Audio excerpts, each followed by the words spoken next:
Mafia game, 3D action game from the 30s. This is young Dan Vávra from the Czech development studio Illusion Softworks, much later known as 2K Czech, presenting his ambitious project Mafia, the City of Lost Heaven at E3 in 2001. He has spent the last 4 years working on the game as its lead writer and director. He doesn't yet know that he is about to release a title that will become a cult classic, spawn a gaming franchise, and make him a multimillionaire. All that still lies in the future. Okay. For now, he is just a young man from Rychnov nad Kněžnou, a small town in the Czech Republic, describing his passion project to a journalist at a gaming conference. But this is not where our story begins. For that, we need to go back another 4 years. This is Petr Vochoska.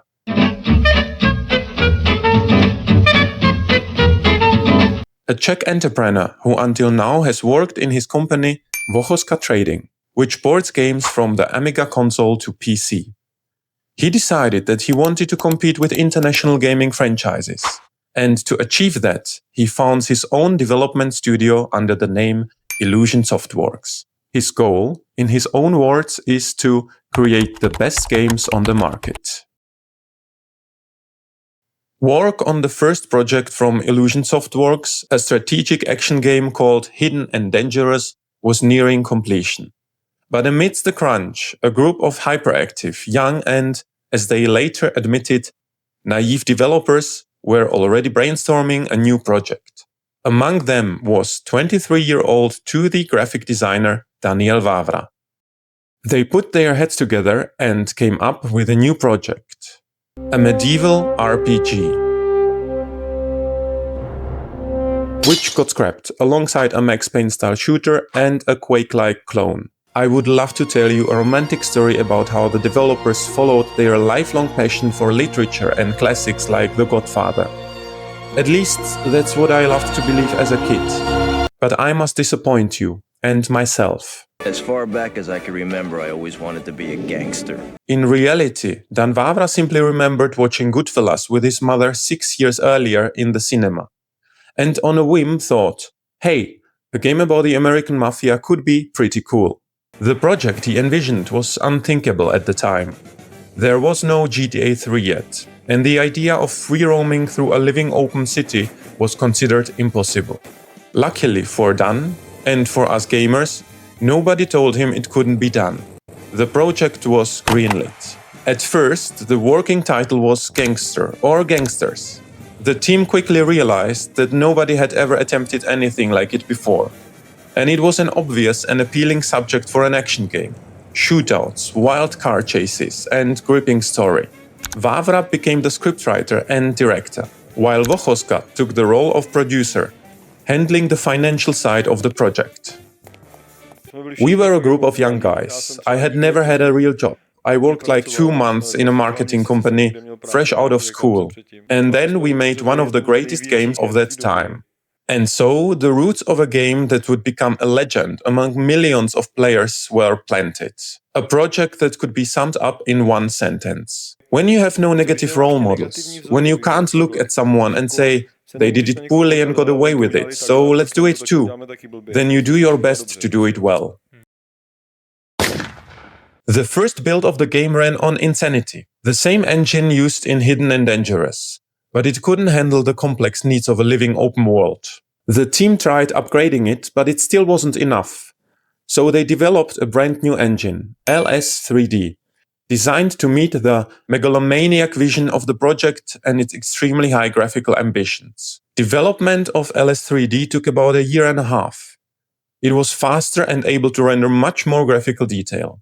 Shadows, for example, were far more realistic.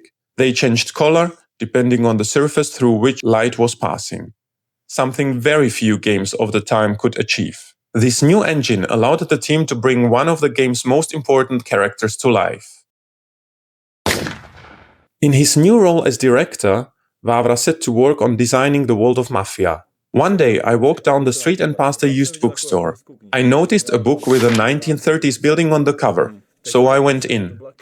It turned out to be a book containing every architectural state contract in America between 1920 and 1930. Schools, airports, libraries, all with photos and blueprints. Most of the locations in Mafia come from that book.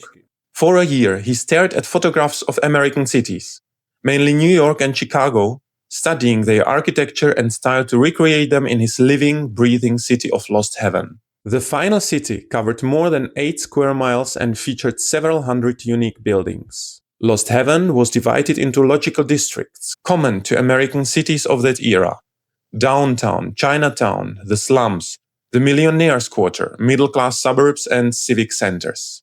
Daniel even planned for the player to enter interior spaces freely, but deadlines forced this feature to be limited to story-specific locations. Some of Vávra's early notes included ideas that didn't make the final cuts. NPCs scattered across town with unique jobs, weapon traders, assassins, prostitutes, and so on.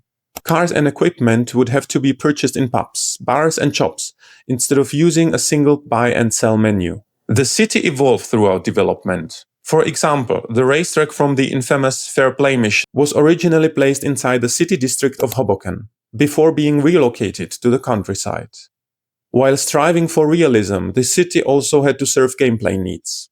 This caused clashes between Vávra and professional architects hired to design Lost Heaven. Ultimately, Vávra steered the city's design toward a balance that made it both authentic and fun to play in.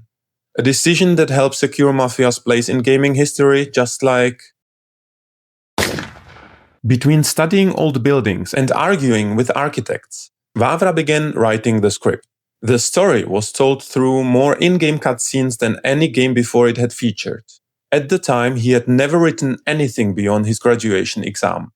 He read guidebooks on screenwriting as he went, learning the craft while developing the script. Rather than copying specific gangster movies, he studied non-fiction books about the American Mafia. What he discovered was that gangsters actually didn't do very much beyond what had already been depicted in the films. This made avoiding comparisons to cult classics difficult. For Vávra, the goal wasn't just to create a shooter, but to portray the gangster life as it truly was, raw and unethical.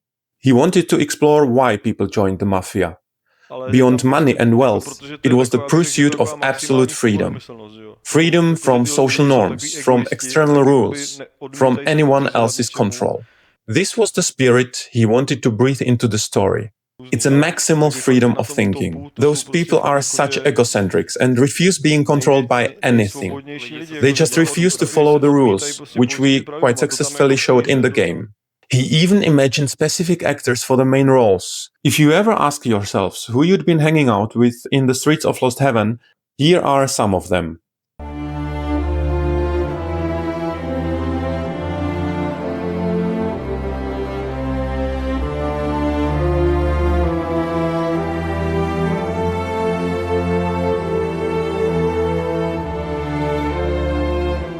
At the turn of the 2000s, video game stories were not really a thing. And when there was a story in a video game, it was usually short and rarely cinematic. Back then, everyone would tell you, you can't be serious, nobody wants to see a 5-minute cutscene of people talking. We want to shoot things. Again, the Illusion Softworks team didn't know any better. They approached the game as if they were making a film, hiring a professional cameraman as cutscene supervisor, devouring books about cinematography and learning how to lead a camera around a person. Until the very end, the team worried whether players would find the game boring instead of engaging. In fact, the storyline itself barely changed from the original draft to the final version. I'm a spontaneous person. When I have an idea, I want to make it the way it came to me and then just perfect it. I don't like changing things I've already come up with. Still, he occasionally gave in to feedback. The mission Sarah was originally written as a simple walk home with no conflict, just a date with light conversation. Colleagues argue that it needed action, so Vávra added the infamous street fight sequence. Some of his original story notes never made it into the final game. An old man enters a bar, maybe with his son. They sit down, order, and he begins telling his story. Throughout the game, we cut back to him. At the end, he finishes with, "I am now the city's boss." Suddenly, the doors burst open and he's gunned down with a Thompson. Each episode would begin with the same street, shown with evolving changes like new cars or people. The player could go anywhere: pubs, museums, the whole city. Territories would unlock gradually. Each episode would mark a step in the gangster's rise from petty thief to mob boss, similar in structure to Hidden and Dangerous. Injuries would require visits to doctors. Expensive clothes would impress people. Some of these ideas sound familiar, right? Other, smaller changes included Tommy originally having a mustache, Sarah being blonde, and mission variations like trip to the country not taking place in the rain. The mission Creme de la Creme was even supposed to have a third possible ending at Morello's luxurious villa. Years later, Vávra regretted two major omissions. Money, which was cut because the team feared the game would become too much of an RPG, and the ending, which he felt was built on an overly exaggerated reaction to a relatively small event. He also later admitted that the game's beginning was too slow, with too much driving and too little action. For most of the game, there was no strong antagonist. Morello, the rival boss, was only talked about and never seen, which is a no-go in script writing, until late in the development when the car accident cutscene was added so players could finally put a face to the name. Despite these compromises, the story we got was remarkably close to Vávra's original detailed vision. Speaking of details, Mafia's perfectionism extended to many areas, but maybe none more so than the cars. There were about 60 models in the game, and their physics were so detailed that they remained unmatched for years. If you ever smashed a keyboard or a controller trying to drive uphill or win the race, you can thank one man: Václav Král.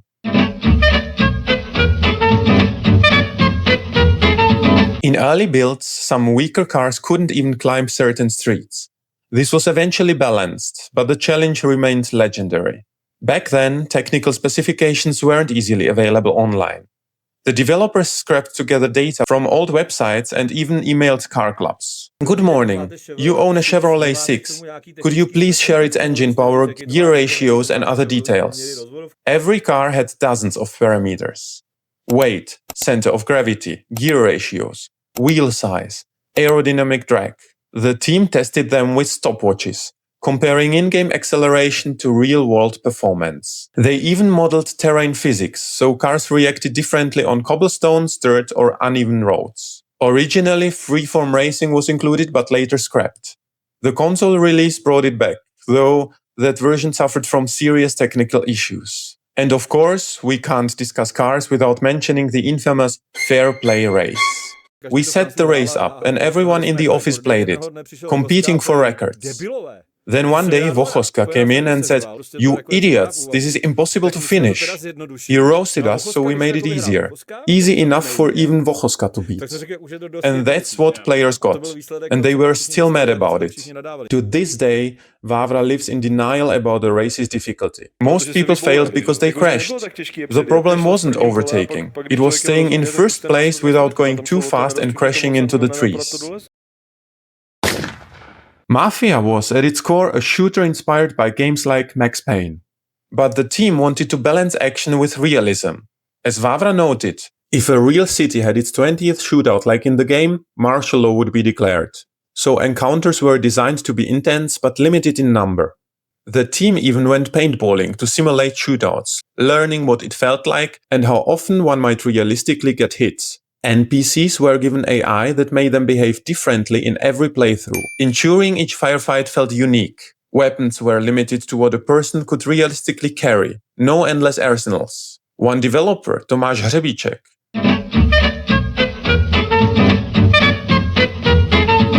was a film enthusiast who convinced the studio to buy a small motion capture rig. It had a 4 square meter base and could only record one actor at a time, so multi-character scenes required meticulous choreography. The final game featured around 2 hours of motion-captured animation, and while the story leaned heavily on realism, the developers knew players wanted fun too. So they added the free ride extreme, unlocked after finishing the story. You can't say Mafia without saying amazing soundtrack. From jazz-era bangers like Chinatown to unforgettable orchestral pieces, the music elevated the experience.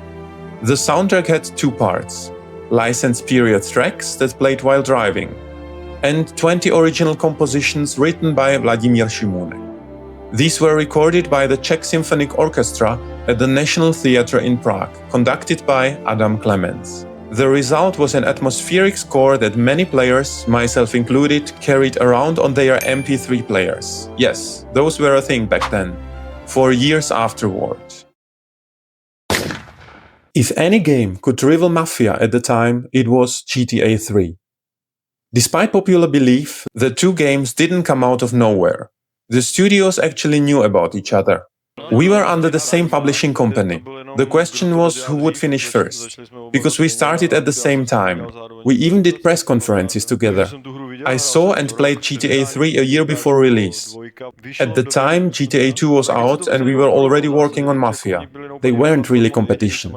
We made ours for PC, they made theirs for PlayStation. The only overlap was the city setting. The only problem was we released 3 months later. Maybe if we'd come first, the title of King of Open World Games would have been ours. But their game was more commercial, more accessible. People accused us of copying GTA, which was a nonsense. We had seen it only half a year before release.